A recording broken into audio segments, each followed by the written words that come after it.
Hey there, my name is Bo, aka Mavs Highlights. I've been doing Mavs Highlights for a long time as a diehard Mavs fan, and probably like you, I have become obsessed with this year's incredible draft talent. I don't buy into the cynics who say maybe this draft isn't that good. Now listen, anytime you're dealing with mostly 19-year-olds, there's a lot of holes to fill, but that's what the coaching in the NBA is for, is to develop those players, get the most out of them, help them reach their ceilings. I'm going to spin the draft lottery. Here we go. This website I'm using is ESPNanalytics.com, the NBA draft simulator. Just Google that. That'll pop right up for you. I like this particular draft simulator. Here we go. We're going to spin the lottery. 1, 2, 3, go. Oh my gosh. Well, okay. That's not what I was expecting. The Mavs jump up 6 picks. And they take, let's see here. Let's start the draft. Well, okay. So people are going to want me to take AJ DeBonza. The yay points people, could you imagine him next to Cooper Flag? Oh my gosh, it's Tatum and Brown for the next 12 years. Yada, yada, yada. Hey, if that's what ends up happening on draft night, I will be thrilled. I'll be interested. You know, what's that great Leo DiCaprio meme of, you have me at my interest and now you have my attention. If the Mavs land AJ DeBonza, they will have my interest and my attention. But I'm not taking AJ DeBonza. And as interesting conceptually as Cooper and Boozer would be, and I'm not a Boozer hater, but I'm not in that fanboy camp either, I'm going to go with Darren Peterson. Man, you watch that high school tape and it blows your mind. So this pick is going to be Darren Peterson. You can love me or hate me, that's fine. But if his medicals check out, he is perfect next to Cooper Flag. The Dallas Mavericks take Darren Peterson. Whoa, that is not what I expected to happen. Which leaves the Washington Wizards to quickly run to the podium, I think, and jump up there and yell out, AJ, you're coming to the Capitol. And holler at me in the comments if you're old enough to remember the Bullets, because I am. All right, with the third pick, Utah, I don't think they wanted this to happen at all. They wanted AJ. They wanted their beloved AJ that they've been paying for and propping up and rooting on. And I think he's kind of their number one for sure, even though they have a very, very tall lineup. I'm not sure Caleb Wilson makes sense with them because they've got Lowry and they've got Triple J and they've got Kessler. I mean, my gosh, you can't play Lowry at 2 and you can't play Jaren Jackson at anything but a 4 or 5. You could hypothetically play Caleb at the 3, but he's really a 3-4 or a 4. I mean, just the defense is incredible. I think you take Cam Boozer. Because, of course, we're not going to allow trade backs in this scenario. This is not what they want, but they need a facilitator. They need an offensive hub. Maybe they could come up with something wacky. And, George there does not look like a primary facilitator to me. Cam Boozer, maybe they could slot in. I don't understand how it works. But there's the raw defensive capabilities that they have in Caleb Wilson. And since I'm not going to consider, future steps for this mock, I'm not going to consider or debate, they could draft Wilson and trade Triple J and maybe recoup some draft capital and da-da-da-da. No, I'm just going to take Cameron Boozer. He I think more naturally fills their needs and I think is rightly ranked above Wilson. So now this gives Memphis a very interesting pick at 4. And I think they just quickly take Caleb Wilson. You just make the upside bet here. The guy is a defensive monster, absolute stud, awesome in transition, and I think projects to be in time a solid offensive player. So I think with 4, the Grizzlies will look at this atrocious, despicable tanking they've done and, feel like it was probably worth it.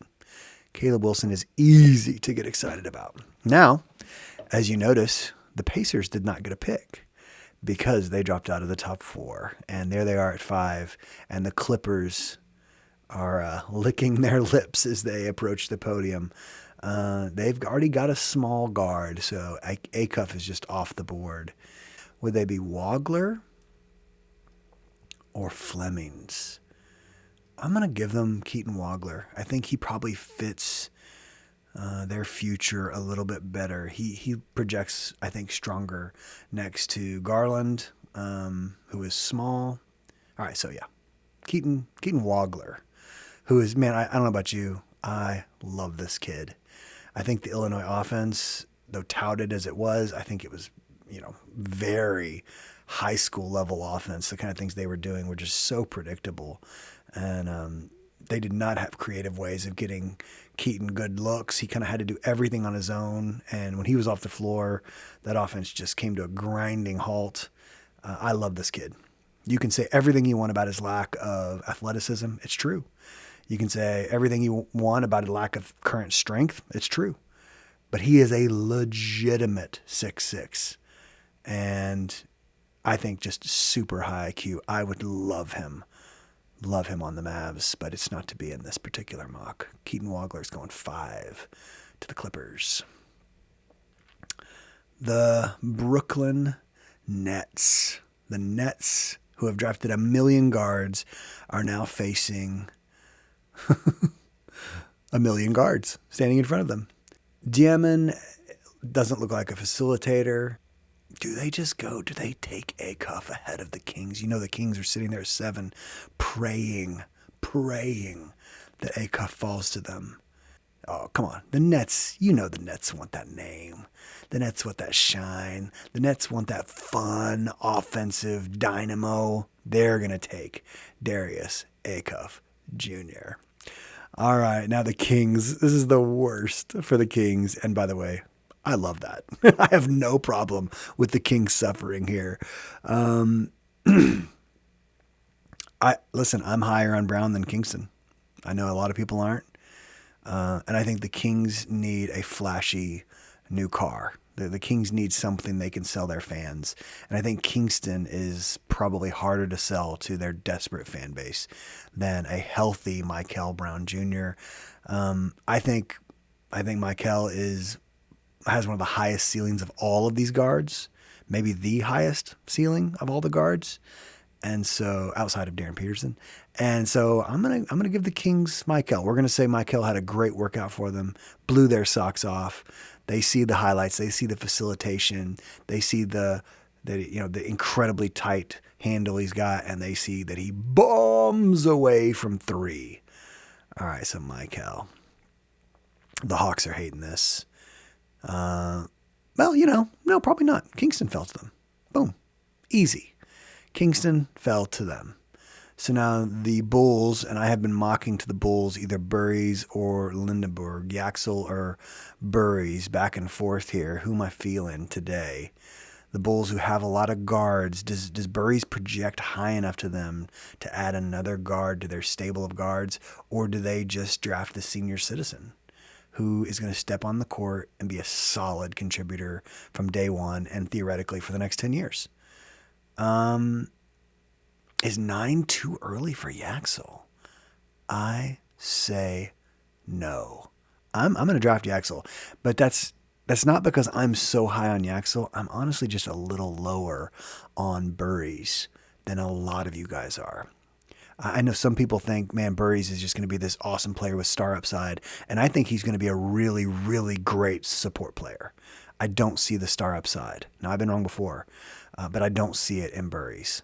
I'm going to give the Bulls the big man. He's been so impressive, and I think he's probably caught a lot of attention, and I think he will shine in those private meetings. So, boom.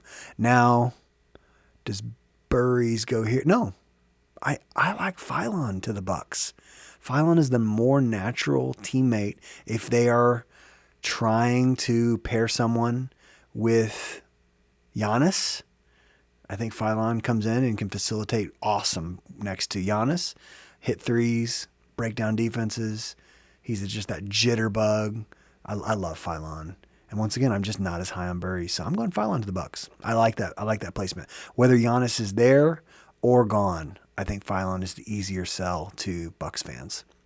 Now here we go. Here we go. This is where I get really confused. I don't know about you. At pick 10 and 11, really 11 right here is where I get confused on what does Golden State want.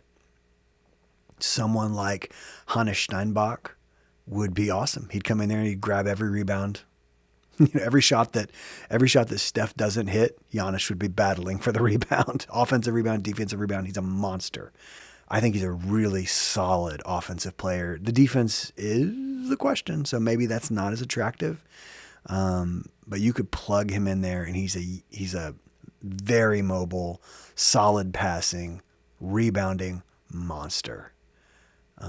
Or if they want to think defense and they're projecting health to JQ here, to Jaden Quaidance, that could be really, really interesting. Or you could say Burries has fallen way too far, you moron. What are you doing? Send Burries.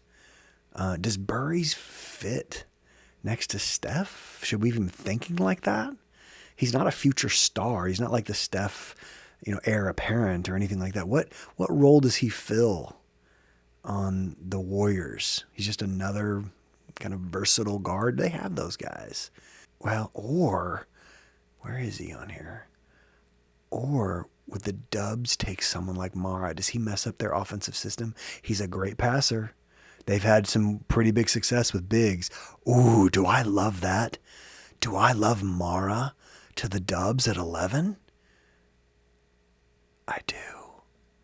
Okay, you might call that a reach, but I think an awesome passing, facilitating big man who will block a lot of shots. He's obviously not going to come in and be as mobile as they typically love people to be. But you think about like him filling the old Andrew Bogut role. Man, he could fill that role and then some. He's an unbelievable passer. I really like that. Okay, you might think I reached. You might think that's crazy. See the vision though. See the vision. Now we have the stinking Oklahoma City Thunder, the team with the richest roster and richest treasure trove of draft picks. And where do they go? Where do they go? They like Braden Burries. He can't fall any farther. This is him, right? He reeks of thunder, doesn't he? Doesn't he feel thundery? Yeah, he does. He does. Braden Burries feels like a Thunder player. Portland is not going to take JQ. They have a long history of bigs with lower leg issues. For Greg Oden, and then way back in the day, you got your Sam Bowies. Some of y'all don't know who Sam Bowie is. Go look up the Sam Bowie draft and you'll see what I mean. I don't think they'll take JQ. They've got their giant up there playing center. What is the power forward situation like in Portland? Could that be a huge hit for them? Could this be a Hannes Steinbach pick? He's from that area in Washington. He probably is a local favorite. Ooh, or do they like Sturts? Have they totally given up on Scoot? Sturts would come in there and just be solid, man. He'd be so solid. He would help settle their offense. Okay, Sturts it is. There we go. And then my pick for 14. They got Bam. They got Ware. Steinbach would be interesting there. A lot of movement, a lot of passing. Just once again, amazing rebounder, solid offensive player. Oh my gosh. Their coaching staff, the Heat culture would grab a hold of this kid and he would thrive. Morez Johnson. That feels like a Heat. So does Koa Pete though. These two guys feel like Heat. This is my mock. And so I'm going to go with who I am highest on. And I love Morez Johnson. Is he too much like Bam? And is that something we should even be asking ourselves in the lottery? Is he too much like a Bam?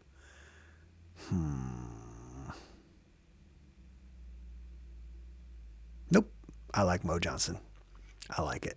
So there is my lottery. We started off with Darren Peterson, AJ DeBonza, Mavs getting Darren Peterson. Heck yes. This is ideal. I only clicked it once. I promise. I only clicked it once, and the Mavs jumped up to the perfect ideal situation. Darren Peterson, AJ DeBonza, the Jazz get Cam Boozer. That's a weird one. Caleb Wilson to the Grizz. The Pacers lose out on their pick. Love it so much. Wagler to the Clippers. Acuff to the Nets. Brown to the Kings. Kingston to the Hawks. Yaxel to the Bulls. Phylon. I love Phylon. Phylon to the Bucks. Mara. Is that the worst? Is that crazy? I like it. Mara to the Dubs.